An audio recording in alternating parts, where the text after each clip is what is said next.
하나님 말씀 함께 봉독합니다. 오늘 함께 봉독하실 하나님 말씀 누가복음 5장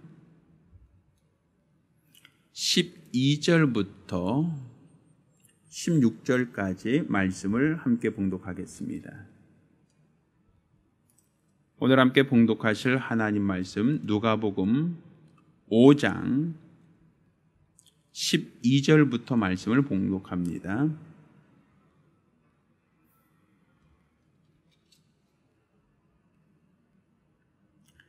자, 한 절씩 교독하시고 마지막 절은 같이 읽겠습니다. 예수께서 한 동네에 계실 때 온몸에 문둥병 들린 사람이 있어 예수를 보고 엎드려 구하여 가로되 주여 원하시면 나를 깨끗게 하실 수 있나이다 하니 예수께서 손을 내밀어 저에게 대시며 가라사대 내가 원하노니 깨끗함을 받으라 하신대 문둥병이 곧 떠나니라. 예수께서 저를 경계하시되 아무에게도 이르지 말고 가서 제사장에게 내 몸을 보이고 또 내 깨끗게 됨을 인하여 모세의 명한 대로 예물을 드려 저에게 증거하라 하셨더니 예수의 소문이 더욱 퍼짐에 허다한 무리가 말씀도 듣고 자기 병도 나음을 얻고자 하여 모여오되 같이 읽습니다. 예수는 물러가서 한적한 곳에서 기도하시니라. 아멘. 자, 오늘은 제사장에게 보여야 할 병이라는 제목으로 하나님 말씀을 함께 나누겠습니다. 자, 오늘 본문은 예수님께서 문둥병 들린 사람을 고쳐주신 이야기, 치료하신 이야기라고 볼 수 있겠죠. 자, 그런데 예수님께서 문둥병을 고치실 때 오늘 본문을 보면 13절 예수께서 손을 내밀어 저에게 대시며 가라사대 이렇게 돼 있어요. 사실 어떻게 본다면 문둥병인데 이 사람이 초기 증상이 아닙니다. 오늘 본문을 보면 온몸에 문둥병 들린 사람이라고 돼 있어요. 이 사람 지금 전신에 문둥병이 퍼져 있는 아주 중증이란 얘기입니다. 그런데 예수님께서 손을 내밀어 저에게 대셨다라고 얘기하고 있어요. 그러면서 뭐라고 얘기합니까? 내가 원하노니 깨끗함 받으라 이렇게 표현하고 있죠. 자, 우리가 보편적으로 얘기하면 이 문둥병이라고 하는 것이 피부병이라는 개념으로만 생각하면 치료받으라, 나아라 이런 개념이지 깨끗해져라라고 하는 개념이 아니란 말이에요. 또 예수님께서 손을 대셨다라고 하는 것은 사실은 문둥병자는 접촉을 할 수가 없게 되어 있는 병이에요. 왜? 문둥병자는 접촉을 할 수 없어요. 접촉하면 그 사람도 부정하게 돼요. 그러니까 내가 부정하지 않으려니까 문둥병자들은 마을에 못 들어오는 거예요. 그럼 문둥병자들은 나는 부정한 사람입니다 라고 얘기하고 다녀야 돼요. 사람들하고 접촉하면 그 사람도 부정해야 되니까. 그럼 예수님께서도 그러한 율법의 원리를 알고 계실 거 아닙니까? 그렇다면 예수님은 그 사람에게 손을 대면 안 되죠. 그냥 깨끗함 받으세요 라고 얘기하는 건 가능하지만 그렇지만 굳이 그 사람에게 손을 대셨다라고 하는 것은 자칫 그 사람이 치료가 되지 않는다면 예수님도 부정하게 될 수 있는 위험이 있다는 거예요. 그런데 오늘 본문을 보면 예수님께서 그에게 손을 대시며 깨끗하라 하시니 깨끗해졌다라고 합니다. 자, 그런데 14절 보니까 예수께서 경계하시되 아무에게도 이르지 말고 어디에게? 누구에게? 제사장에게 내 몸을 보이고 또 내 깨끗게 됨을 인하여 모세의 명한 대로 예물을 드려 저에게 증거하라 이렇게 돼 있어요. 자, 다른 병을 치료하실 땐 예수님께서 제사장에게 보여라 이런 표현이 없었죠. 그래서 바디메오 눈을 뜨게 한 다음에 제사장에게 보여라 이런 얘기 없고 또 중풍병자 고치면서 제사장에게 보여라 이런 얘기 없었어요. 그러니까 어떤 병도 사실은 의사에게 찾아갈 수는 있어요. 의사에게 찾아가서 의사에게 치료를 받을 수 있는데 이 문둥병만큼은 의사가 진단하는 병이 아니에요. 의사가 치료하는 병이 아니에요. 이것을 문둥병이다 아니다라고 판단하는 대상은 의사가 아니라 제사장이에요. 자, 우리 한번 성경을 찾아보겠습니다. 레위기 13장이에요. 레위기. 구약 성경입니다. 창세기, 출애굽기, 레위기죠. 자, 레위기 13장.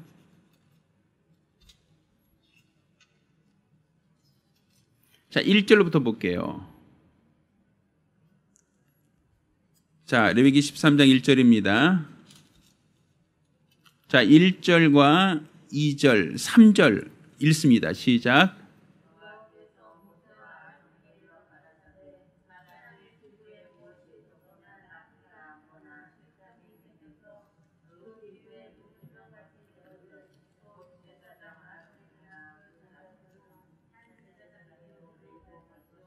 제사장은 그 피부의 병을 진찰할지니 환처의 털이 휘어졌고 환처가 피부보다 우묵하여졌으면 이는 문둥병의 환처라. 제사장이 진단하여 그를 부정하다 할 것이요. 자, 여기 보세요. 자, 문둥병에 대해서 얘기하고 있죠. 자, 그런데 이 사람이 피부에 어떤 딱지나 색점이나 뭐 문둥병 같이 되거든 누구에게 데려가라고요? 제사장에게로 데려가라 이렇게 돼 있죠. 그리고 누가 진단하는 거예요? 3절에 보면 이는 문둥병의 환처라. 누가 진단한다? 그렇죠. 자, 한번 보세요. 다른 병은 병이 있어요. 그러면 그 병을 있으면 누구에게 데려가요? 의사 찾아가죠. 의사. 그렇죠. 그럼 의사가 그 사람을 진단하잖아요. 의사가 진단해서 그 사람에게 이건 무슨 병입니다. 무슨 병입니다. 이렇게 얘기하죠. 그리고 의사가 진단한 병을 의사가 약을 쓰거나 의사가 뭐 어떤 다른 조치를 취하겠죠. 그럼 보편적으로 어떤 병이든지 간에 대부분 의사가 관여하는, 의사가 주관한다라는 걸 알고 있죠. 자, 그런데 문둥병에 대해서는 피부병인데 누구에게 데려간다고요? 제사장. 또 문둥병을 진단하는 게 누구라고요? 제사장이 진단한다는 거예요. 그러면 이 사람 문둥병 아니다라고 판단하는 것도 누구죠? 제사장이에요. 그러니까 제사장이 이 사람 문둥병자라면 이 사람 문둥병자예요. 제사장이 이 사람 문둥병 아니야 라고 하면 문둥병 아니에요. 사실 어떻게 본다면 이 문둥병자들을 진단하거나 문둥병이다라고 선언하는 것은 제사장 역할이에요. 또 반대로 문둥병 아니다 혹은 문둥병에서 치료됐다라고 선포하는 것도 누구다? 제사장이라는 거죠. 자, 그러면 다른 모든 병은 의사들이 진단하고 의사들이 치료하는데 왜 문둥병만큼은 제사장이 진단하고 제사장이 판단하느냐라는 것이 궁금하죠. 자, 그것은 이 문둥병이라고 하는 것이 다른 병과는 좀 다르다라고 봤기 때문에 그래요. 자, 성경을 또 찾아볼게요. 자, 민수기 12장. 자, 민수기 12장입니다. 찾아보세요. 자, 1절부터 봅니다. 자, 모세가 구스 여자를 취하였더니 그 구스 여자를 취하였으므로 미리암과 아론이 모세를 비방하니라. 이렇게 돼 있죠. 네? 그렇죠? 자, 쭉 돼요. 그러다가 자, 9절부터 또 봅니다. 여호와께서 그들을 향하여 진노하고 떠나심에 구름이 장막 위에서 떠나갔고 미리암은 뭐에 들렸다? 문둥병 들렸다라고 되어 있죠. 그렇죠. 그래서 눈같이 되었더라. 아론이 미리암을 본즉 문둥병이 들었는지라 하면서 이제 아론이 하나님께 기도합니다. 그랬더니 이제 15절 미리암이 진 밖에서 7일 동안 갇혔고 백성 그를 위하여 돌아오게 하기까지 진행치 아니하다가 이제 진행됐다. 그러니까 결국 이것을 고치는 것 13절 보면 모세가 여호와께 부르짖어 가로되 하나님의 영광에 그를 고쳐 주옵소서 하고 하면 이제 그것이 나중에 치료받았다라고 돼 있죠. 그렇죠? 자, 그럼 미리암에게 갑자기 문둥병이 생겼거든요. 뭐 하다 생긴 거예요? 뭐 하다가 모세가 구스 여자, 구스가 어디냐면 에티오피아. 에티오피아는 인종적으로 어떤 인종이 살아요? 에티오피아. 흑인이 살죠, 흑인.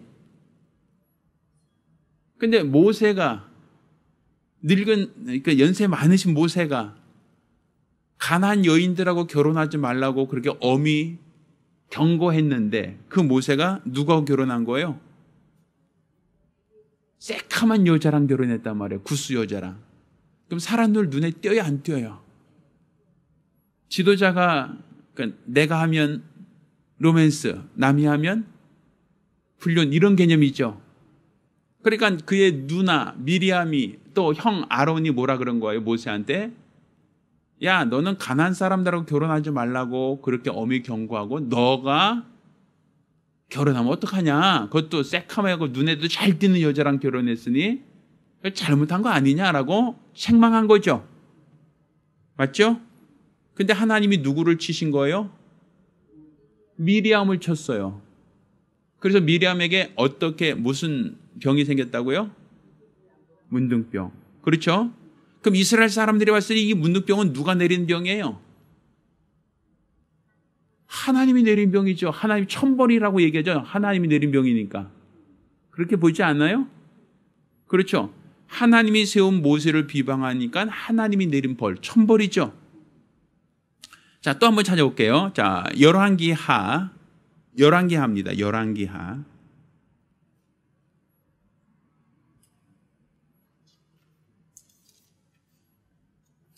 구약 성경이에요. 열왕기 신약에서 찾으면 안 됩니다. 자, 열왕기하 5장.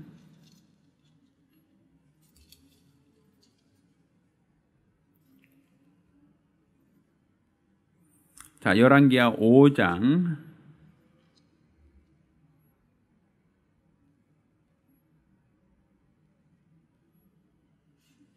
자, 20절부터 보면 이런 얘기 있잖아요. 5장 얘기는 나만 장군 얘기거든요. 문둥병 걸렸던. 자, 근데 엘리사 찾아와서 그 요단강에서 7번 몸을 씻고 문둥병 낫죠? 그렇죠. 그건 아시죠? 자, 그 이후 얘기예요. 자, 20절부터 보면 하나님의 사람 엘리사의 사환 게하시가 내 주인이 이 아람 사람 나만에게 면하여 주고 그 가지고 온 것을 그 손에 받지 아니하였도다. 이렇게 얘기하죠. 그러니까 나만이 선물을 갖고 왔는데 안 받았다는 얘기예요. 자, 그런데 이 게하시가 21절 나만 뒤를 쫓아가니 나만이 자기 뒤에 달려온 보고 수레를 내려 그걸 맞이합니다. 평안하냐 하니까 22절 게하시에게 우리 주인께서 나를 보내시며 말씀하시기를 선자의 생도 중에 두 소년이 에브론 산지에서 내게 왔으니 청컨대 당신은 저에게 은 1달란트와 옷 2벌을 주라 하더이다 하고 얘기하죠. 네? 그러니까 나만이 그 얘기를 듣고 2달란트를 받으라 하고 은 달란트를 2전대 넣어서 주고 옷 2벌을 아울러 그 사원에게 주었다라고 되어 있죠. 그러니까 이 나만이 문둥병 치료받은 다음에 엘리사에게 살해를 하려고 했는데 엘리사는 안 받았단 말이에요. 안 받아. 그런 거 돌아갔단 말이에요. 근데 엘리사의 사환 게하시가 나만을 쫓아가서 우리 주인께서 은 2달란트하고 옷 좀 달라고 합니다. 이렇게 거짓말을 한 거예요. 그러니까 그 게하시가 그것을 가지고 올라오는 거예요. 거짓말로 그 나만에게 가서 선물을 가지고 오는 거예요.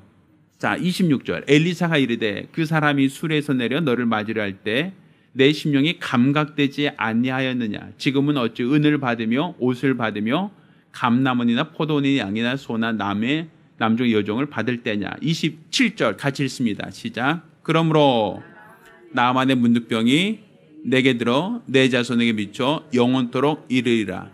게하시가 그 앞에서 물러나오매 문둥병이 발하여 눈같이 되었더라. 있죠? 자, 그럼 게하시가 문둥병 걸렸다는 얘기예요.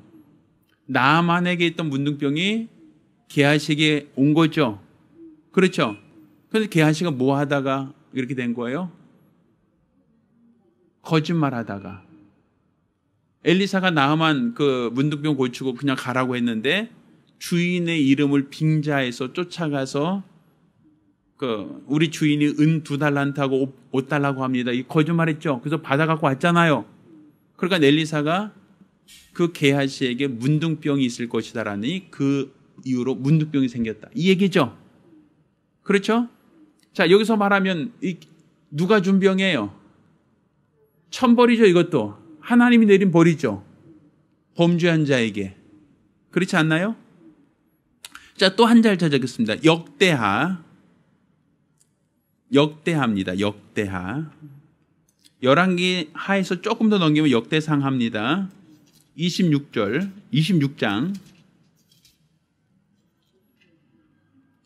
역대하 26장.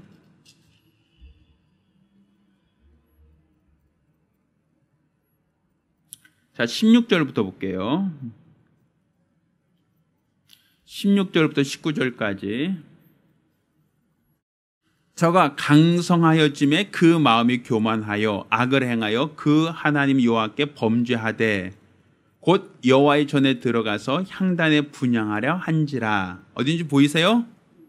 제사장 아세라가 여호와의 제사장 용맹한 자 80인을 데리고 그 뒤를 따라 들어가서 우시야 왕을 막아 가로되 우시야여 여호와께 분향한 일이 왕의 할 바가 아니요 오직 분향하기 위하여 구별함 받은 아론의 자손 제사장이 할 바이니 성소에서 나가소서.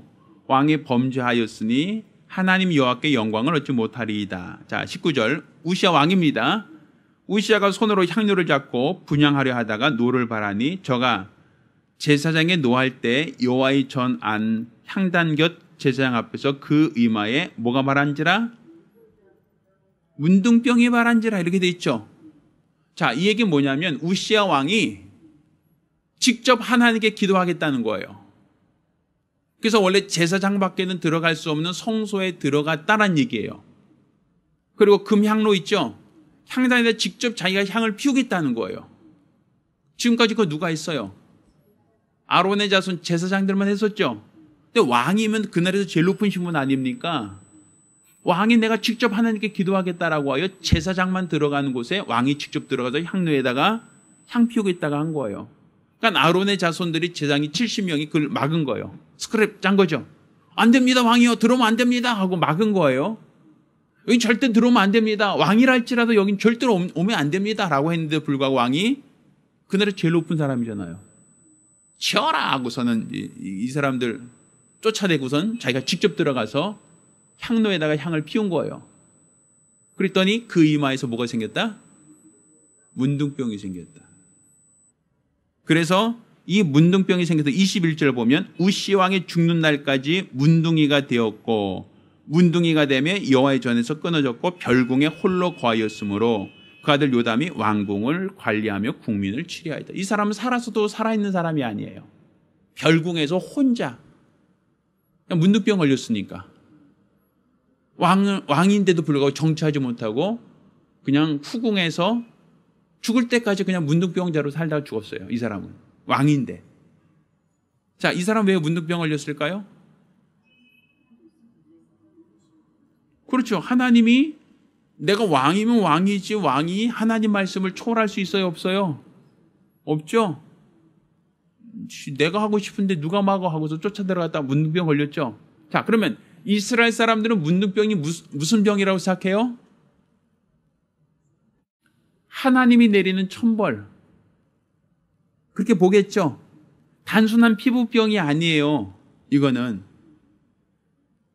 하나님이, 그러니까 모세, 하나님이 기름 부어 세운 모세를 비방하다가 문둥병을 써 미리암. 또 하나님의 이름, 그러니까 하나님의 사람이 시키지도 않았는데 그 사람 이름을 빙자해서 거짓말했어요. 그렇죠? 언제 엘리사가 뭐 받아오라고 한 적이 어디 있어요? 그런데 엘리사 이름을 빙자해서 자기가 임의로 엘리사 이름 팔아먹었죠? 그러다 벌 받았죠? 또 여기서는 왕이라 할지라도 하나님이 역할을 분배해 줬는데, 제사장 역할과 왕의 역할을 분배해 줬는데 내가 왕이라고 하나님 말씀을 초월해서 자기가 직접 하나님께 기도하겠다고 하다가 문둥병 걸렸단 말이에요. 그러니 이 문둥병이라고 하는 이 병은 단순한 어떠한 병이 아니라 하나님께 범죄할 때 하나님이 내리는 병, 이렇게 생각하는 거죠. 하나님이 내리는 병이에요. 그러니까 그것은 누가 진단하는 거예요? 의사가 진단할 수 있는 게 아니죠. 누가 진단해요? 제사장이 진단하는 거. 그래서 이건 제사장만 진단할 수 있어요. 왜? 하나님과 연관된 사람이 진단하는 거. 이건 하나님이 내린 병이다 아니다 이거 판단하는 거니까. 그러니까 다른 병 걸린 사람들은 사람들이 동량도 해주고 구걸도 해주는데 문둥병 걸린 사람들은 동량이나 구걸 안 해줘요. 왜? 이유가 뭐죠? 하나님께 범죄해서 하나님이 그 사람을 벌 줬다 생각하니까. 그러니까 하나님께 벌 받는 중인데 그 사람을 도우면 어떻게 돼요? 하나님을 대적하는 것이 되잖아요. 그렇죠? 그러니까 그 사람들은 사실 어떻게 보면 굉장히 고통당하는 삶을 사는 거예요. 피부병만이 문제가 아니라 하나님께서 그들을 벌 줬다가 되는 거니까. 그런데 그 온몸에 문둥병 걸린 사람이 예수를 찾아왔어요. 낫기를 원합니다 하고. 근데 예수님께서 그 저주받았다고 한 사람의 몸에 손을 대시며 깨끗한 받으라 했단 말이에요. 내가 원하는 깨끗한 받으라. 그건 깨끗해졌다는 얘기예요. 자, 그랬더니 예수님께서 깨끗했지? 이제 됐지? 끝난 게 아니라 제사장에게 가라는 거예요. 제사장에 가서 내 몸이 깨끗게 됨을 보여줘라. 그리고 그가 너 이제 깨끗하다라고 선언해야 된다는 거예요.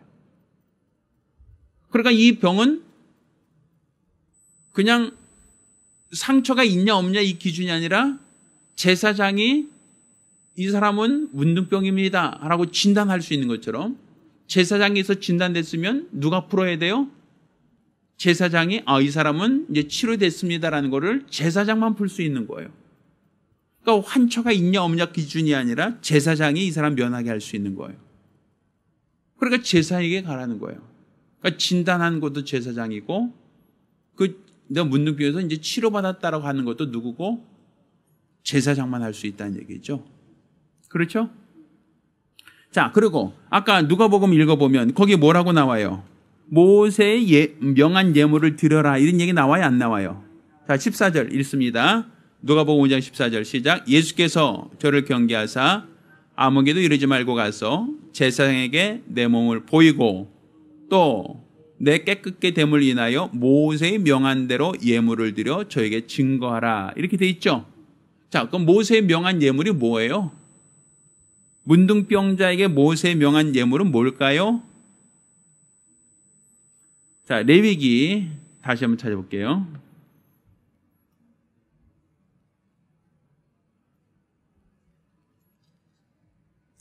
자, 레위기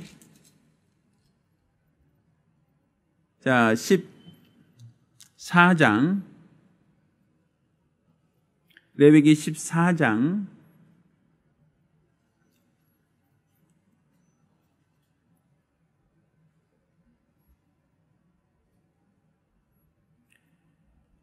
1절부터 9절까지 볼게요. 자, 여호와께서 모세에게 일러 가라사대 때 문둥 환자의 정결케 되는 날에 규례는 이러하니, 그러니까 정결케 되는 거죠. 너 깨끗하다라고 한 얘기입니다. 규례는 이러하니 곧 그 사람을 제사장에게로 데려갈 거죠. 맞죠? 3절 제사장이 진에서 나와서 진찰할지니 그 환자에게도 문둥환자가 나았으면 낫다 이거 진단하는 거죠.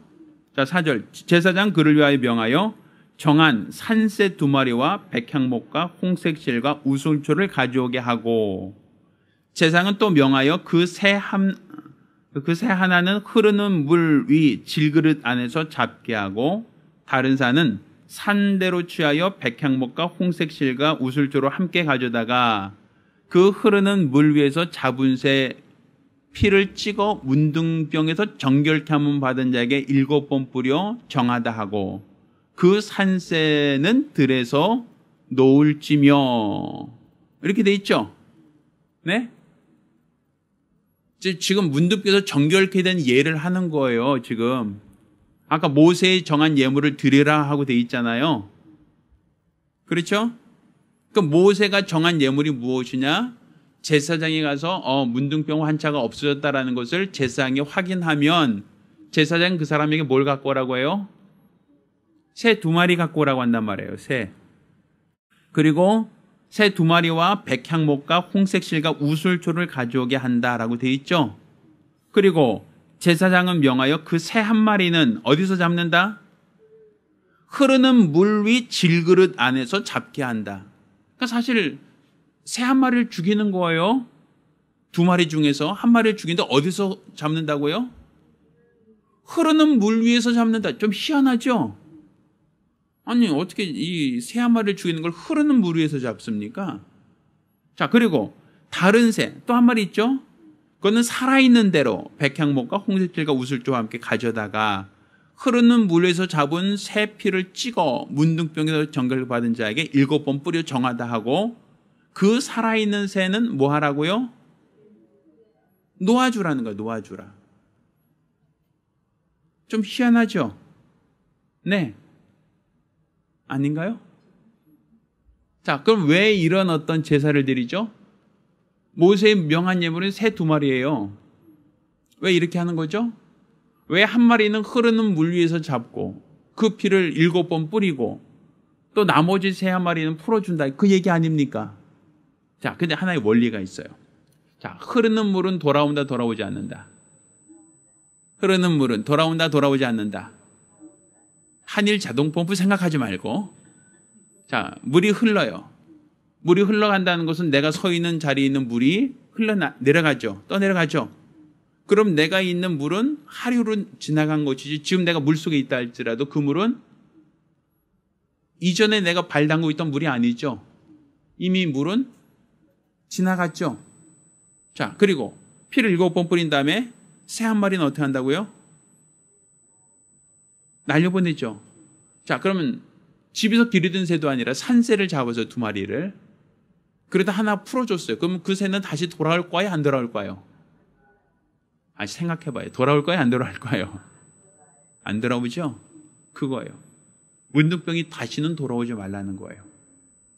흐르는 물처럼 지금 내가 문둥병 걸려 있었다 할지라도 그 물이 흘러 지나가면 다시는 돌아올 수 없는 것처럼 그 병이 다시는 돌아오지 말라는 거예요. 또 산새를 놔주면 날아가죠. 하늘로. 하늘로 날아간 새가 나에게 다시 돌아올 리는 없죠. 그러니까 그 문둥병이 내게서 떠나갔으면 다시는 돌아오지 말라는 얘기예요. 자, 그러니까 이 문둥병의 재발을 다시는 허락하지 않는다는 거죠. 다시는 걸리지 마, 그 얘기죠. 그러니까 모세의 명한 예물은 뭐예요? 결국 새 2마리를 잡아다가 1마리는 흐른 물에서 잡아 죽이고 그 피를 7번 뿌린 다음에 나머지 새 1마리를 날려보내라, 그 얘기죠.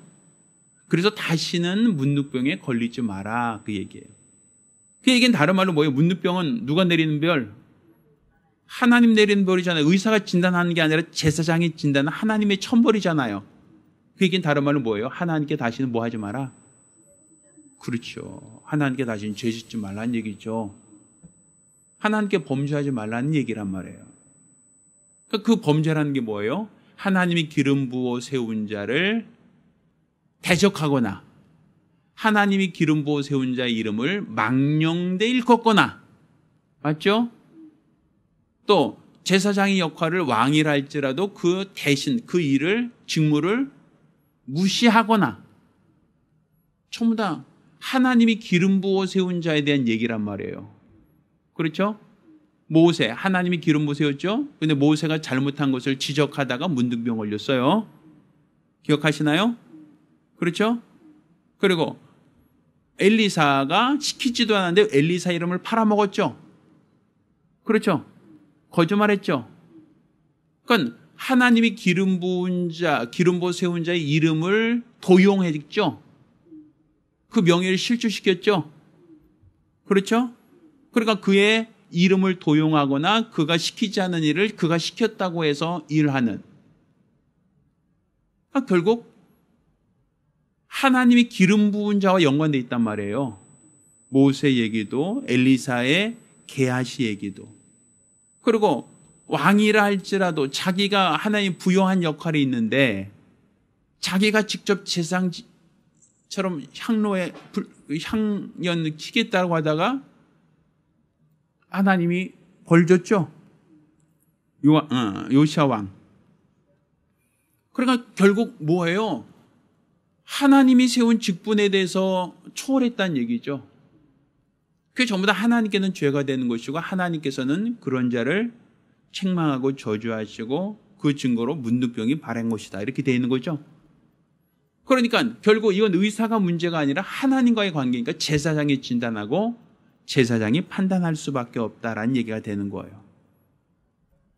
그리고 제사장이 그 사람을 어떻게 치료해요? 다시는 모세의 명한 예물을 드려라. 산새 2마리를 가져다 흐르는 물 위에서 잡고 하나는 놓아준다. 다시는 돌아오지 않아야 된다. 그 병이 다시는 돌아오지 않게 하라. 재발되지 않게 하라는 얘기죠. 다시는 뭐 하지 마라? 하나님이 기름 부은 자를 아프게 하지 마라. 그 얘기죠. 맞습니까? 그렇죠? 그러니까 결국 예수님께서 그 사람에게 손 대시며 내가 깨끗함 받는 깨끗함 받으라 라고 하는 것은 결국 그 역시도 그 모든 문제는 예수님이 해결할 수밖에 없다라는 거예요. 모든 정죄, 모든 저주, 그것은 예수님에 의해서만 정결케 될 수 있다라는 얘기가 되는 거죠. 그럼에도 불구하고 예수님이 깨끗하게 하심에도 불구하고 모세의 명한 예물을 드려라 라고 얘기한 것은 다시는 그런 죄를 범치 마라 라고 하는 얘기가 되는 거죠. 따라서 우리의 신앙생활에 있어서 우리가 중요한 것은 항상 우리 하나님의 관점에서 봐야 되는 거예요. 하나님이 무엇을 원하실까? 하나님이 무엇을 기뻐하실까? 항상 우리 기준은 그거예요.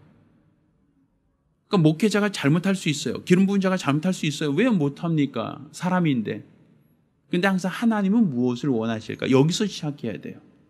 하나님 무엇을 기뻐하실까? 거기서부터 우리가 출발하지 않으면 결국 하나님이 기뻐한 자라고 말할 수 없다는 얘기예요. 오늘날에도 영적인 문둥병자들이 얼마나 많습니까? 영적 문둥병자가 뭐예요? 문둥병자가 감각이 없는 병 아닙니까? 피부에 어떤 종기가 생겼는데도 불구하고 내가 전혀 느끼지 못한 병이 문둥병 아닙니까? 그렇죠? 그러니까 영적인 문둥병은 뭐예요? 내가 무엇을 잘못하고 있는데 잘못을 깨닫지 못하고 있는 것. 무엇인가 내가 하나님 보실 때 가증히 행하면서도 그것을 전혀 자각하지 못하고 있는 것. 영적으로 무덤덤한 것. 이 모든 것들이 다 영적으로는 문둥병과 같은 죄가 된단 말이에요. 그러니까 여러분이 스스로 마음에 화인 맞으면 안 돼요.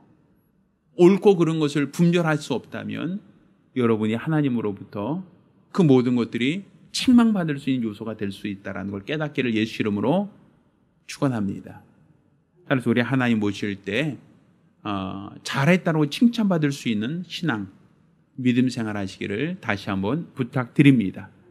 기도하겠습니다. 우리 같이 기도할 때 내가 진정 우리 하나님이 원하시는 믿음 생활할 수 있도록 도와달라고, 하나님이 기뻐하시는 영적 생활할 수 있도록 위하여 기도합니다. 걸어가신 아버지 하나님, 우리 하나님께서 우리와 함께 하심을 참으로 감사드립니다. 하나님이 원하시는, 하나님이 바라시는, 또 하나님이 기뻐하시는 거룩한 믿음의 사람들이 될 수 있도록 도와주시옵소서. 세상 사람들의 관점이 아니라 하나님의 관점에서 보고 하나님이 무엇을 원하시는지, 무엇을 기뻐하신지를 분별하여 올바로 행하게 도와주시옵소서. 만약 하나님의 뜻과 어긋나게 행동하려고 한다면 하나님이 가증하게 보시고 이 모든 것들 가운데 하나님의 책망이 있을 수밖에 없다는 것을 기억하여 온전히 우리 하나님만을 높이며 하나님만을 바라며 사모하는 믿음의 사람들이 될 수 있도록 도와주시고 우리 하나님 앞에 항상 충성된 자들로 발견되게 도와주시옵소서. 온전히 우리 하나님 아버지만을 나타내며 드러낼 수 있는 거룩하고 복된 성도들이 될 수 있도록 도와주시옵소서. 살아계신 우리 주 예수 이름으로 기도드렸습니다. 아멘. 이제는 우리 주 예수 그리스도와 아버지 하나님의 극진하신 사랑과 보혜사 성령님의 교통하시고 역사하심이 오늘이와 같이 주의 말씀을 받고 말씀에 순종하며 일평생 살기로 결심한 우리 모든 성도들과 가정들 위해 이제로부터 영원까지 함께 있을지어다. 아멘. 우리 하나님께 영광을 돌리겠습니다.